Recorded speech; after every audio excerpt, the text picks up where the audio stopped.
this conference after lunch on the last day, after 3 nights of drinking. This is a fantastic spot to be in. I don't know about you guys, I feel like I've gotten a big ab workout in the past 2 days. Like, my stomach just hurts a little bit as though I've been working out intensely, but I know it's just beer and barbecue. Thank you, Austin Eats, for this. It's been wonderful. Thank you. You're a sexy man, Joe Martin. Thank you. Thank you for saying my name as well. I'm Joe Martin. And, what's the thing here? Let's come this up. 3, 2, 1. There's a world where that works. There's a world where that works.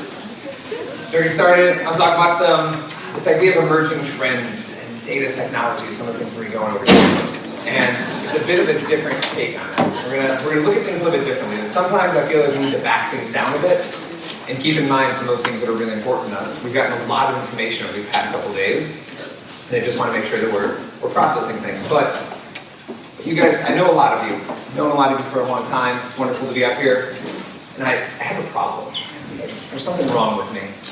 Some call it a delusion of grandeur, but I feel like I can change the world. And I think that the world isn't as big as we always think it is. And I think that our world is what we can touch, the things that we can influence. And for me, being in this position, one of the things that I would think I can change the world by doing is fighting against stuff like this.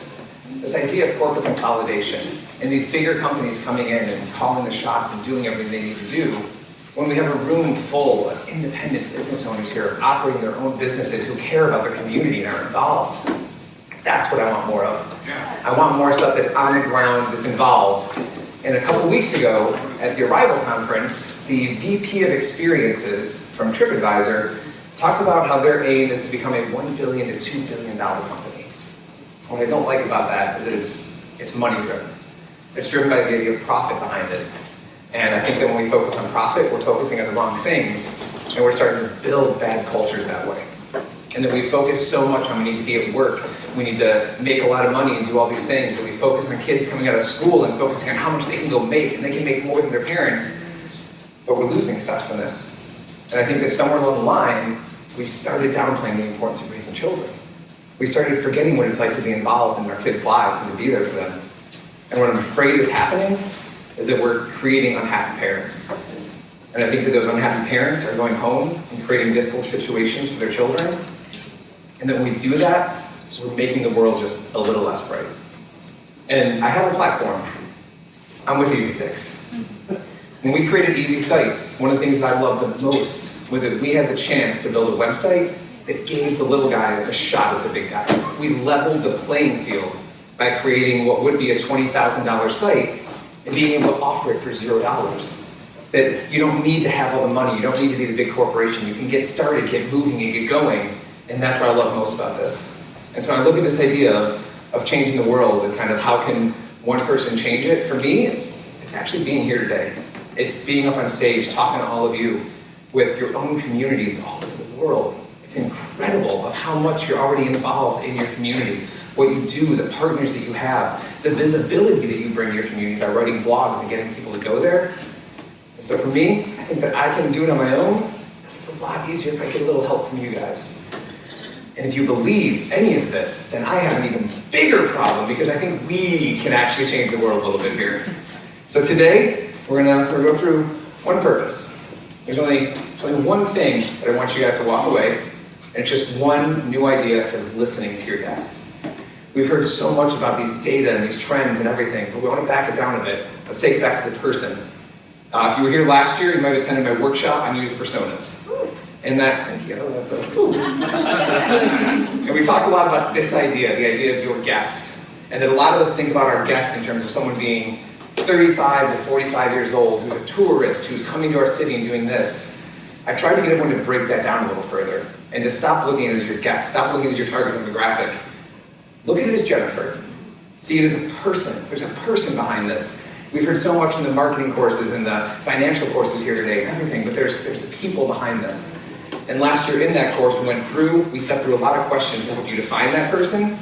We've turned that into a digital form that I can email out to you after this. If you're interested in receiving that, please bring me myself or anyone from EasyTix a business card. It'd be happy to get that set up and sent over to you. And now what you're about to hear is a very subjective presentation. A lot of people objective, they try and keep it, but this is me. You guys listen to me. I've got you for the next 54 minutes and 39 seconds. So I'm going to preach. Here's a few of Joe's beliefs. Number one, I don't think it matters if you have a great experience, a good experience, or a bad experience. I think it's the idea of building community. And can you get people to rally behind your cause? The internet has diluted so much of this. A lot of us who have been in food tours from the beginning have started to see this. We're getting more competition in our area. The competition doesn't matter as much when we have community. When we can have people who believe in what we're doing and when we take an active voice in this. I also believe you need to know yourself, and I think you really need to know your guests. So community, we're going to touch on a little bit. Let's start with you. Let's start with all of you sitting in this room right now. Because we've had this couple days to go through and learn a lot more, and now we need to take it and we need to apply it. We need to put it somewhere else. Because we need to make sure that you're taking care of yourself before you can possibly help your community and help other people. And we had Ryan Gosling ask us for a while this question of what do we want? Usually it's about dinner. In this case, let's look at it from that person's standpoint. And through marketing, I learned so much in marketing about digging into that target customer, learning more about what their needs and desires are.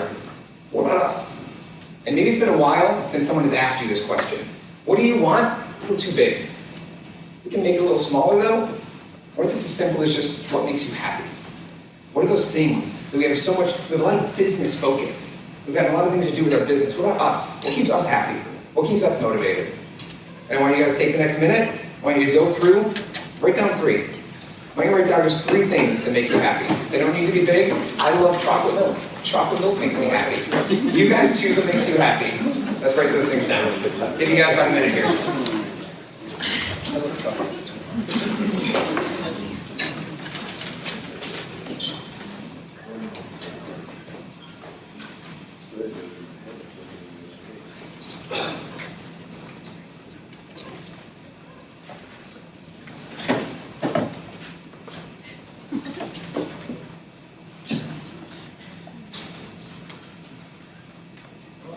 See some of you not ready.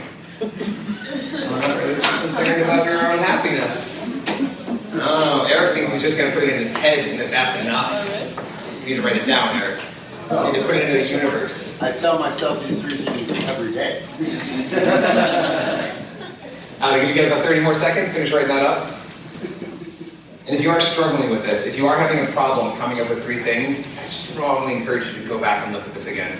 You're the only person who can answer this. No one else can answer this question for you. And I think that when we look at these things, this is what needs to help guide us. Is that along with everything else that we're doing, we need to know what that North Star is. What are we going towards? What are we trying to work towards with this? When we build these businesses, we build these experiences. So right now, I'm asking you guys all please stand up. We just wrote down 3 things that make us happy.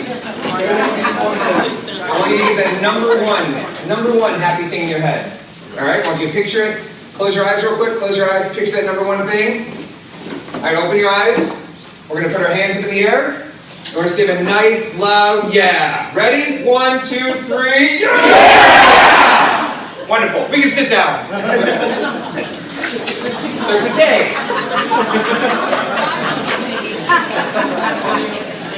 Today, we're going to talk about 3 different things.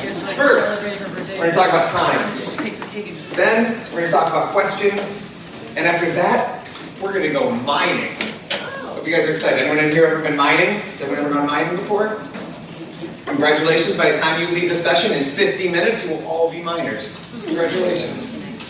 But we got to start with this. We have a common enemy. A little harder to guess who it is sometimes, but this enemy's been around for a while. Our grandparents had to deal with this enemy. Our great-great-great-grandparents had to deal with this enemy. This enemy has been around since 1657. And how convenient to do this talk in the middle of October, because this is a scary, scary enemy here that we're dealing with. We're going to put this picture up next. The enemy's coming. Here we go. 1, 2, 3. Oh, it's terrifying. It's terrifying. Anyone know what this is? Has anyone ever seen this before? This is a balance spring. What a balance spring does is it creates perpetual motion, which doesn't sound like much. But all of a sudden when we put some cogs on it, we start to create something. And when they put that a little further, we created mechanical time with the balance ring.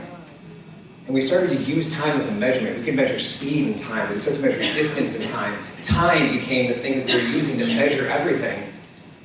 And we used it to measure people. We used it to measure employees. And this made sense at the time. We didn't have a way of checking on individual employees, but we needed to use time. We needed to say, if you're here 9 to 5, I'm going to pay you for 9 to 5. But we can do it differently. We can look at results.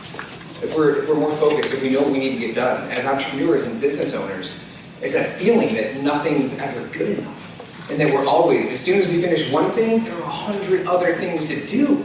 When we start to measure it a little better, when you start to take control of it. The next time you take a Lyft ride or an Uber ride, ask the driver why they drive for Uber or Lyft. 90% of the time, that answer is going to be flexibility. Because they can work when they need to work. And that they know what they need to get done and when they need to get done. At the beginning of the week, they know that if they get done 200 rides, they're making X amount of money. A lot of us don't know that. We don't know exactly what we need to get done going into that week. And when we start to measure our time, it can help. I went to a great session about 4 years ago, put on by Cultivate Advisors, and they posed a question that stuck with me. And they asked, how much time per week do I spend on email? This is impossible. No one can answer this. This is a ridiculous question. It's on my phone, it's on my laptop, it's on my iPad. If it's not there, it's Sean texting me to tell me to check my phone, to check my computer, to check my iPad. I can't escape email. But then I started wondering, what if I could? What if there was a version of me that could get this under control? What does that version of me look like? And for the past 2 years, we've been building out a lot of the products at Easy Tips under this idea of 6-week cycles. And what we do is we plan for 2 whole weeks, and then we execute in those 6 weeks. And we go into those 6 weeks knowing exactly what we need to get done. And this segmenting of time, this putting it in chunks, that for you guys, maybe it's not 6, maybe it's 3, maybe it's 9, we don't know. But I'd like to encourage you guys, take some kind of cycle. Take some kind of time that you set up, and then at the end of that cycle, I want you to go back and look through and see what went well, what didn't go well, and what can I improve upon. Your time is too valuable just to be throwing it away, and we give our time away a lot. It's the only resource that we cannot renew is time, but we want to give it to every area of the business, and we didn't know what we're giving in that. When we started our first jobs, we knew exactly how much money we'd make, and for what. Mine was at a bowling alley. I made a whopping $5.15 an hour. It was wonderful. But now you guys are here, and we didn't know this question. Raise your hand if you know how much you cost per hour. 1, 2, 3, 5, 6, 7, 8. All right, we got a lot of you without hands up. We're gonna work on this. So right now, I'm gonna ask you to please take out your phones. We're in a little equation here. Open up your calculator app, and we're about to plan out your hourly rate together. So, calculator's open, here we go. First thing I want you to write down is how much you want to make per year. This can be $40,000 off the tour, this can be $80,000, this can be $120,000, it can be $364,000. I don't know what you're going to choose. Choose that number, type it in. Next, we're going to divide that number by the number of weeks that you want to work per year. So 52 weeks in a year, so if you want a month off, divide that number by 48. If you want 2 months off, divide that number by 44. Everyone with me so far? All right, we're going to take it one more step now. As now we're going to divide it one more time by the number of hours that you want to work per week. Is it 20? Is it 40? Do you love working 60 hours a week? 80? Write down whatever that is. And then, while you have your phone out, go ahead and switch over to camera mode. And now you're going to be able to post a picture out to everyone. Make them think that you went to a dinosaur conference. Just why not? Why not? It's gorgeous. It's gorgeous. Congratulations on being at a dinosaur conference. And hashtag make it easy. Just in case this is too much for the kids, we can tone it back a bit. So it's a little bit better in case you can show it to the kids. Welcome to the dinosaur conference. What you just wrote down is your hourly rate. Keep that. I want you to connect it back to Jurassic Park. Anytime you hear a reference to dinosaurs, I want you to think about your hourly rate and the time that you spend in your business. It's important, and we need to use this to then measure that ROI of how much time are you spending and where are those efforts going. But there's another aspect of this as well. And it's about the return on energy, of how much energy you're actually putting forth. And with Easy Ticks, one of the areas that we see a lot of tour operators going towards is through their social media. And we spend a lot of time. And social media is generally used to connect with current customers, and not as much in terms of bringing new customers in. Usually those new customers aren't already on your social media. We need to find other ways to go after them. In the marketing session, Casey talked a lot about traffic and understanding all these different ways to bring in traffic to your site. And social media may be one of them, but we want to look at other ones. But if we're using social media, we can actually start listening. There's actually some data and analytics here that we can pull. We just need to do a little bit with it. So, for instance, with Instagram, we can actually listen to our Instagram users through likes. We just need to speak their language, that's all. And they're speaking that language by liking the photo. So what we need to do is figure out what are they clicking on that they like. And we can do this by creating categories. So if we create 3 different types of categories, and we spend 2 weeks specifically posting photos in those categories, after those 2 weeks, we go back and we look and see how many likes did each of these categories get.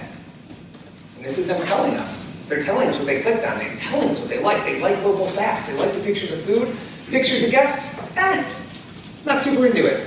So then we know, let's stop posting as many photos of guests. Maybe we break local facts into 2 different groups.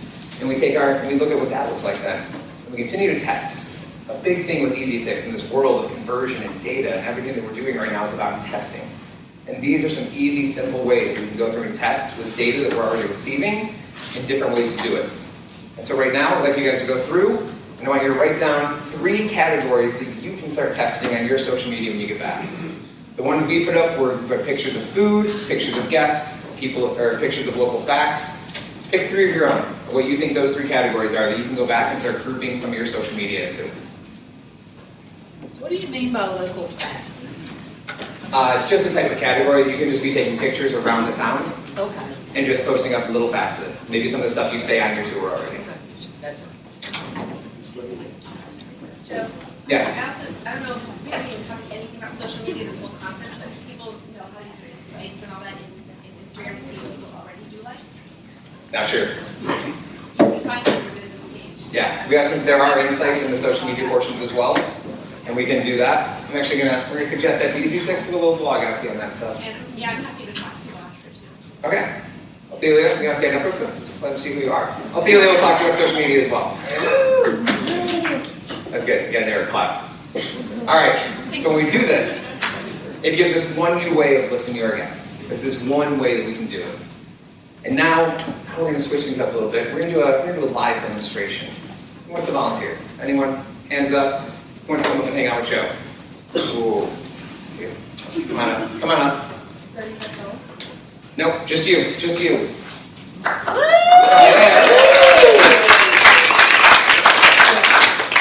Check. All right. So I'm going to have you're going to stand over here. So, let's see here. Live demonstration. Good job. That was you. That was exactly what you looked like. All right, so before we get to this, let everyone know your name, where you're from. Hi, I'm Alessia. I'm with Jersey Girls Food Tours. All right, how's it getting down here? Any trouble getting down here at all? Nope. All right, who's running things back home when you're there? Who's taking care of the business while you're here? Me. Still doing it. All right, so managing there and managing here still. All right. Why'd you come here? Why are you at GFCC? To network with all you wonderful people and how to make my business better. What's been your favorite part so far? Probably Casey's talk. Why? Because it really helped me break down and understand marketing, and like it got really granular, and it made me think of just a couple things that I'm gonna do. Like this conference more than any other, I feel like I have concrete takeaways that I'm like excited to work on. All right, I like this. All right, then what did you write down? What's one of those things that made you happy? Christmas Eve with my family. That's good. All right, you ready for this? You're gonna stand right there. I'm gonna stand right over here. And we've got 2 people in the back. Congratulations, that was it. What? Yeah, that was it. You're done. Oh, thank you.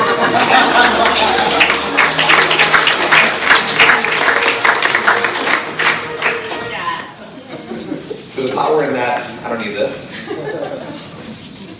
By the way, Alessia, you won a wonderful Topo Chico bottle opener. Congratulations.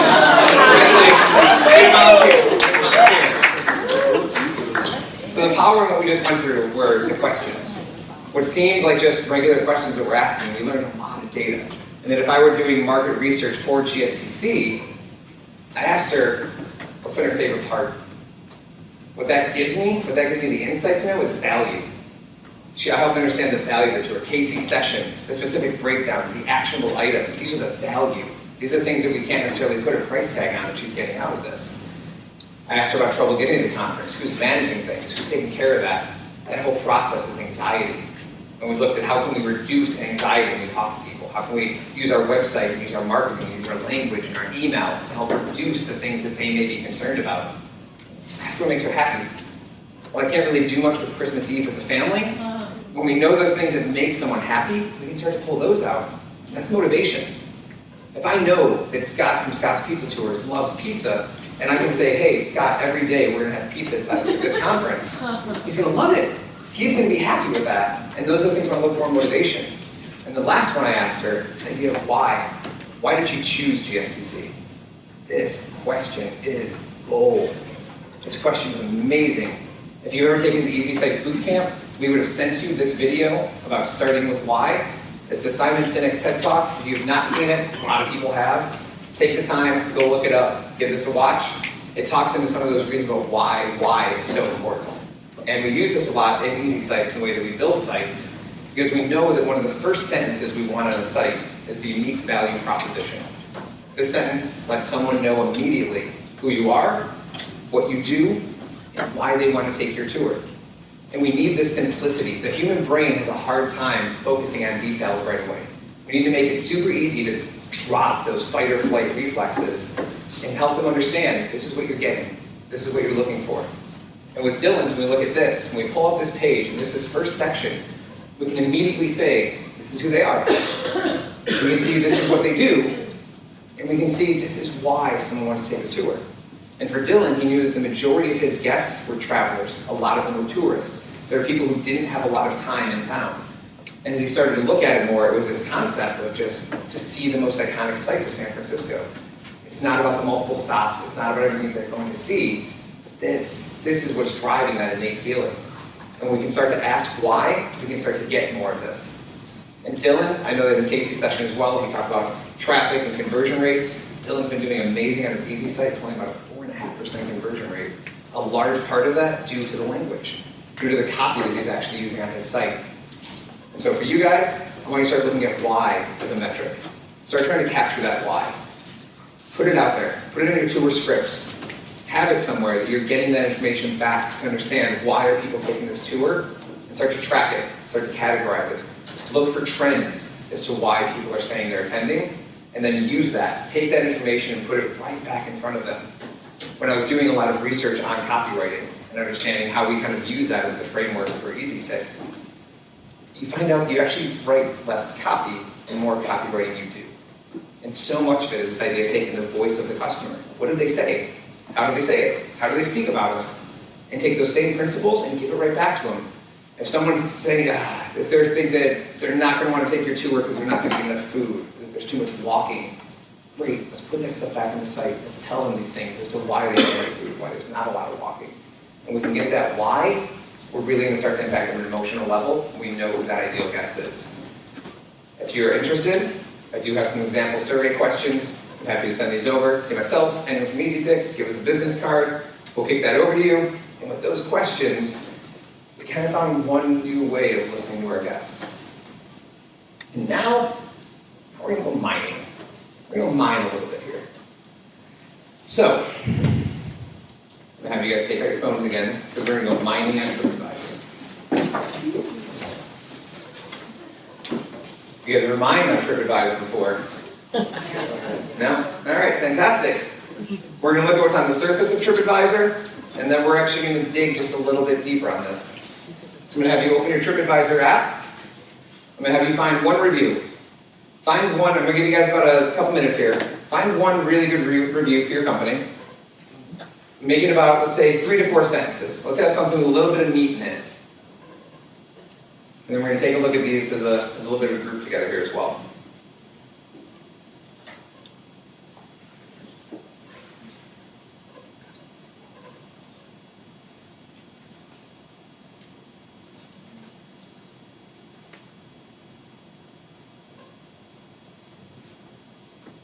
All right, raise your hand if you got a good review in front of you. All right, take a little more time. Just a couple, a short one? Yeah, sure. Maybe 3-4 sentences.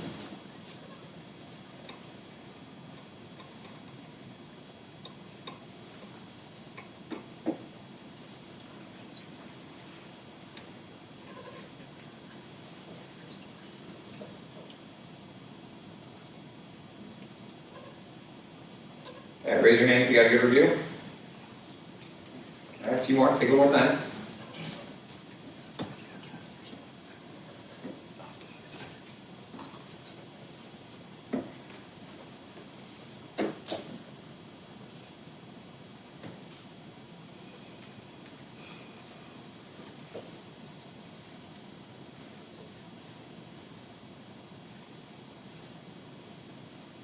You guys are intent in going after these reviews. This is wonderful.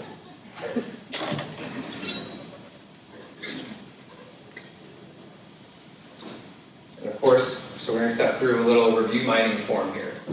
And this will be available as well. See myself some easy ticks. We'll kick this over to you afterwards. Also, just a handful of fields that we're going to step through and we're going to go through together here. And one of the things we're going to look for with these reviews is we're going to look to group them into a few different categories. So we're going to look to group these reviews. Is someone talking about motivation? Are they talking about the reason that they actually came out to take the tour? A really powerful tool if we can start to understand some of this. We're going to look to see, are they talking about value? Is it something that they received from the tour that they were really happy about getting? And then finally, we're going to look at anxiety. And these concepts lay the framework for user persona. And then when we take that time to go through and break down, this is our ideal guest, this is Jennifer, this is what she's looking for, we also want to run through some of these things with Jennifer, of what are the things that motivate her? Why does Jennifer want to come out and take my tour? What's the value in it for? What is she really getting out of it? Steamboat Springs, is Steamboat Springs here? Or Steamboat Springs? Yes. We talked a while ago on the phone. I love using you as an example. And one of the things was, a lot of your guests were looking to go do something while their husbands were skiing on the mountain. And it's those kind of motivations that we know. And when we put that kind of stuff on a site, we're connecting more directly. Also, that messaging is hitting them a little more where it needs to be. And we can break these down into a few fewer categories here in terms of reasons to buy, these unique benefits and advantages. And this is all the data that we can start to pull for this. And then we talked about emerging trends in data analytics. These are some of the things we want to look at, some of these personalized things for my people. And so you guys have your reviews. We're going to run through one as a group here real quick. We pulled this one from Andy for Austin Eats. It says, my sisters and I had an absolute blast with Scott, our tour guide. This was a very special Thanksgiving week. It had been 4 years since all 4 of us were together at one time.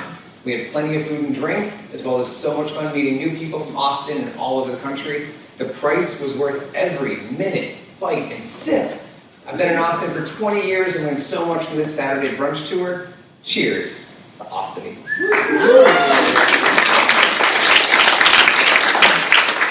Beautiful review. We like it. Now let's dissect it. What we want to do is we're going to pull out some of the parts of it and start looking at it and analyzing it and grouping it into some of these categories. So for this one, I'm going to choose this line here. It had been 4 years since all 4 of us were together at one time. Love this. I love this. We're hitting on something good here. And so the first thing we want to do in this form, when you guys receive it, is write down what exactly did the guest say. What exactly was it? Because sometimes we're going to go back to this form. We're going to want to re-reference this. After that, we're going to want to go ahead and summarize. What is the kind of overarching message of this? What are we really kind of getting at? And in this case, I thought it was that idea of getting together with friends and family. Because that seemed to be the overarching message. Then we want to group it next. We want to group it by motivation, value, anxiety. This one, to me, sounds like a motivation. It sounds like a reason that they want to go take the tour, to get together with people, have something to do with them. You may also think that this sounds like value, and if your reason for that. Cool, you can check them both. I suggest checking one at a time to keep those statistics a little more kind of in line, but you can choose as many as you need to, and differentiating between motivation and value, real hard. It's going to be real difficult. The more you do of these though, the better you're going to get at it. And after we do that, we've got motivation, is then I want to look at what are they talking about? Which one of those subcategories now is this falling into? And for this one, it sounds like a reason to buy. That idea of the motivation behind it. And when we start to track these, we start to pull some of these together, all of a sudden we can start to look for trends. And we can see how many more people are talking about the value of the tour. And then we can go back and look, what are they saying? And we pull more of that out and put that in. And this is just one of those spots where we can look for some of this data and analytics. We can take this a step further and then break down even further. What are those specific things they're talking about? And it helps us understand that guest just a little bit more when we see that they're really heavy on the unique benefit and advantage. Let's push those more. Let's tell them this is exactly what you're looking for. And now, we're going to do another live demonstration. So I decided to pick 3 tables. I decided to go with a Men in Black reference here. So I need one person from table M, one person from table I, and one person from table B. Please stand up. You guys pick your table. I'll give you 30 seconds. Choose one person at your table who's going to stand up and talk about their review. We're going to do your review together here as a group. One person from each table. Table M, I, and B. Once you have that person chosen, stand up. Stand up, person. No, not Cassie. What are you guys? Anthony, too? Stand up. Stand up as a 2. And where's I? Where's the I table? Your I? M? Got a list over there. And the B table? Oh, wonderful. Samantha, nice to see you again. Nope, you're good staying there. You guys are just going to shout. Everyone else can be real quiet. It's going to be a pin drop quiet in here. First off, let's start. Let's start over here with Samantha. Your name, your tour, where you're from. Okay, Samantha Wood from Rocky Mountain Tours in Colorado Springs, Colorado. And the one that I chose. Oh, wait, not yet. We're going to come back. Next, Anthony. Anthony Guzman from South Florida, Delray Beach. My company is Craft Food Tours. Beautiful. Alyssa. Alyssa Schoenfeld. I have Bites of Boston Food Tours, Boston, Massachusetts. All right. Now let's go ahead and start with you, Samantha. Go ahead and read the review out loud. Okay. 5 stars in all caps. Says my husband and I, along with my in-laws, had a blast on this tour last weekend. Although I have lived in the city for almost 30 years, I learned so much about the local history while sampling delicious food and drinks. I love that the tour operators chose locally owned businesses and Support the downtown community. We would love to do this again. Visitors, this is a great way to explore our city, sample a few restaurants, and make your dinner plans for the rest of the trip. Fantastic. All right, so we got exactly what the guest said. Is that something we copy and paste? Now how would you summarize that review? Yeah, summary. Give me a summary of that review now. What do you think the main overarching point is? That it was a good opportunity to showcase the city with their in-laws, who I think were from out of town. Okay, so we've got this traveling with family approach almost. Would you say that that falls into motivation, value, or anxiety? Probably motivation or value. Okay. Why do you feel those? Well, I think we cater to a lot of people who are local and encourage people who have out-of-town visitors to come take a tour because it's something new and different and it's not the same everyday attraction. So, probably motivation. Okay. Now let's say it one more step. What would that subcategory now? Did it sound more like a reason to buy, a unique benefit or advantage? For people who want to support local businesses, she mentions that too. That's something that if you care about supporting local businesses, that's something that she would want to. If it keeps coming up, again, I want to look for trends. That one review, we're gonna use that as just one piece of our kind of data. So I think it sticks with that idea of the reason to buy, very much with the in-laws of having that out there. So we're gonna check those off, have the form, and that's it. And we're done with one review. Congratulations on review mining in front of everyone. Anthony, let's go with you. Oh, Warren, thank you for the assistant. I should have warned you about this. All right. Subject line, can't wait to do it again. My friends and I went on a craft food tour in Delray Beach and absolutely loved it. Our guide Anthony was extremely knowledgeable about everything featured on the tour, from the art of the buildings, the history of the restaurants, the food itself. He made our experience unforgettable. We visited 5 spots, each with a different cuisine and exceptional food. We felt welcomed and comfortable at each of the spots and never felt rushed. My worry going into the tour was that I would not be full, but I'm happy to report that definitely was not the case. We enjoyed delicious, freshly prepared foods and expertly crafted cocktails, all included in the tour. We even tried foods none of us had ever had before. Parentheses, the candied apple craft beer milkshake, yum. My friends and I cannot wait to come back on the tour and take the happy hour tour. I highly recommend it. All right, so we got a lot in there. We got a lot in there. I heard motivation, I heard value, I heard anxiety. We get a lot of different pieces, and we can log the same review multiple times if we need to. As we can pull out some of these, I'd suggest just taking one per review and keep moving on. You have a lot of reviews, there's a lot of cataloging to do as you move through these. So what do you want to summarize it, Anthony? What do you feel is the overarching summary here? Well, yeah, I mean, there was definitely a pain point in there. They didn't think that they get enough food, which they Okay, let's They go were back. about that. They love the tour guide, obviously. They love the food, and they get to try some different things they've never had before. Yeah. So that's always something you want to experience on food. Okay. Definitely. Let's I like the anxiety point in this one. So let's kind of go with that idea of the anxiety of them not thinking they were going to get enough food. They put that out there. They told us that in the review. And then sometimes when we just look at the star ratings, it's not enough. We've got more there. We can dig deeper into these reviews and pull more out of them like we just heard. So we group that under anxiety. And then how about here? Which one of these would you say kind of falls under? Reason with motivation.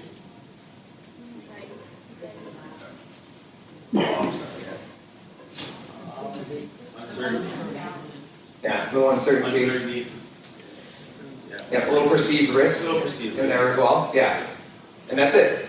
We mark that down, we categorize, we move on to the next review. Thank you, Anthony, for mining. Thank you.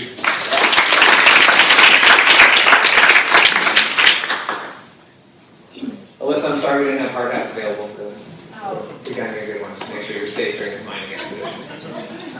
I'll be good. Okay. Okay, so let's start with, yeah, exactly what does the message say?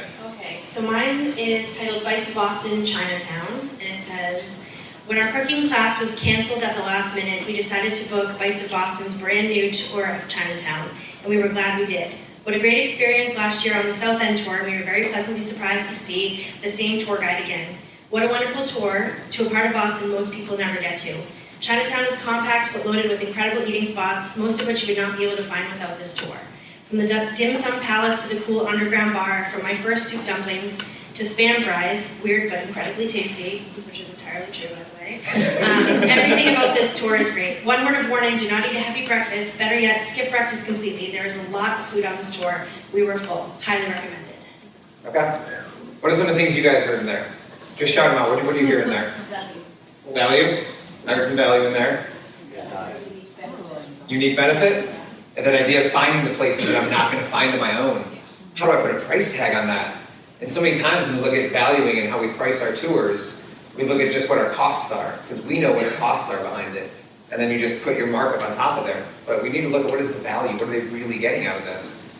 And if I told you that you could have this delicious cheeseburger, and this cheeseburger was going to cost you $25, you'd probably say no. If I told you this cheeseburger was made by an amazing French chef who's only in the US for these 2 weeks, and this should happen to be the one day he's going to be in Austin, all of a sudden you start thinking about it a little differently. All of a sudden we start to put a little more value on it when I didn't actually change the cheeseburger. And it's those kind of things to look at, so we can get to that idea of the value. When we start to find some of these things when we're mining, this is extremely valuable. And there was a sentence in there as well that very much sounded like something we can take and put directly on our site. We have it in the voice of the customer. We have what they're saying. This is how they speak. This is the language they use. I know we touched on that idea of language before. So this is what they're saying, and it's all laying there. It's all in our TripAdvisor accounts. So let's summarize this one. I don't want to summarize. What do you think is the main topic? What are my choices there?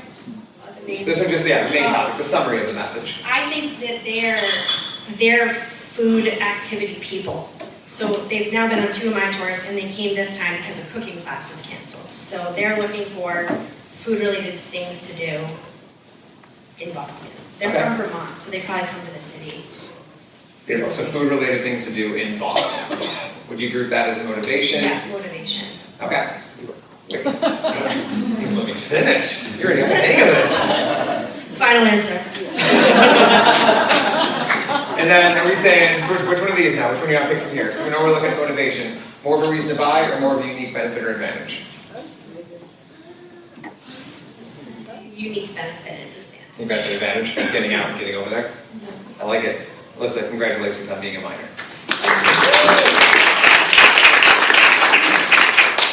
These things to look for. I wanted to go through this together. Do you guys feel like you have an idea behind this now? You can take this form, do some of this yourself, start to get some of that data. Jeremy talked a lot earlier about the stuff we can do from within EasyTix. These are some of the things we can't do within EasyTix. These are some things that you need to take into your own hands and be able to do on your time. And then we just want to give you the tools. We want to make sure they're putting you in the right direction.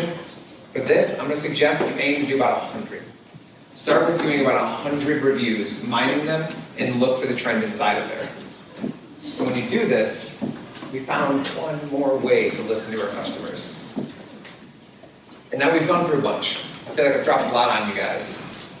We started this off talking about that idea of being a little more results-oriented, looking at kind of how we're managing our time. That idea of even putting time into chunks, just so we can have a starting point and a stopping point to go back and look and say what went well, what didn't go well, what can we improve. And then we go continuous, we're gonna get a little run out. We're not gonna be able to keep it up. No one goes at 100% all the time. We can't expect to go at 100% all the time. We need to give ourselves those breaks. To that, we talked a little about your ROI. What's your return on your time? What's that return on your energy? We looked at the idea of listening to likes when we started breaking things down by categories and putting things together. We went through a live demonstration with Jersey Girl Food Tours by asking questions and to see some of the things we can learn just by asking. And then we asked our tour guides to start finding out why are people attending, and start tracking some of that and categorizing it so we have more ammunition to use in our sales and our marketing. And then we just finished up mining. And the idea behind all of this was to get to this person. It's to get to this idea of Jennifer behind it, and to keep our focuses to knowing that we're serving people. We're creating experiences in the real world, and right now we live in a digital world that is consuming everyone, and I think we're seeing how that's affecting society. And everyone in here has that part in making experiences in the real communities, the real world, of pulling people together, and that's something I consider extremely important, extremely valuable, and to me, something that I want to continue to push forward in this world. And so if I can do that by getting up here, I'm very grateful to do that. Thank you to Shane for having me. And we want to go through, because I'm giving you a lot, giving you some stuff. And through that question portion, I want you guys to keep these questions for yourself. We talked at the beginning about the idea of what makes you happy, and making sure that you're securing your own mask before you help someone else. And I think that this is really important. The first part we wrote down with those 3 things, we need to keep that in mind. So if we don't know what makes you happy, it's hard to understand what's going to make our team happy, or our guests, or even our communities. And we need to be able to take care of that to build these communities. Our communities need help. And so this idea of changing the world, it's the world I can touch. And I think it's the world that you guys can touch as well. And then when we focus on doing what we can for our own communities, is that I think there's a way for us to be able to make change. And a lot of our communities still need a lot of help. And so if we can do this, if we can start focusing on our communities and pull this together and look at how else can we get involved, what else can we do in that community, I think that we stand a chance at making happier parents. And I think that maybe those happier parents can make a happier home, and maybe, just maybe, we make the world just a little more bright. Thank you guys.